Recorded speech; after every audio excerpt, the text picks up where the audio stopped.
Somalia's president has expressed confidence that his new military offensive against Al Shabaab will defeat the Al Qaeda-linked Islamist group that has long terrorized the Horn of Africa.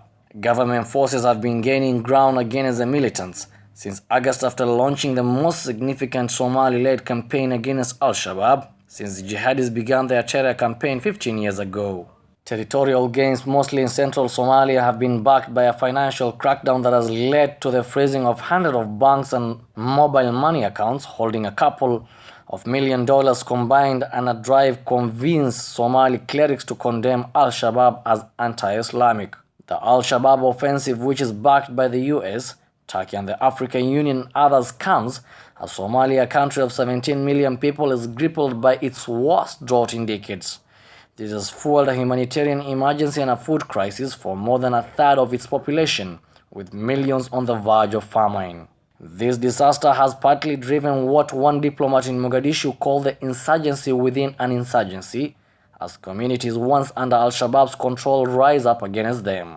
The Somali government has been helped by growing discontent with the jihadis' use of extortion and forced recruitment, which has turned much of the population against them. Al-Shabaab have also suffered significant defections, notably Sheikh Mukhtar Robo, its former deputy leader, who has been recruited into Sheikh Hassan Mahmoud's cabinet as a religious affairs minister. The Somali government has in addition struck deals with militia from some of the country's powerful region clans. The combined forces have been able to recapture swath of territory in Hirshabelle and Galmudug states north of the capital. Further support has come from a 20,000-strong force under the African Union, while the US and Turkey have provided drone strikes and military training. A senior US official familiar with the conflict believed the new strategy was working, saying the alliance between the Somali army and the clans who know the terrain and can identify Al-Shabaab was pretty powerful combination that was fundamentally different from the previous attempts to crush the Islamists.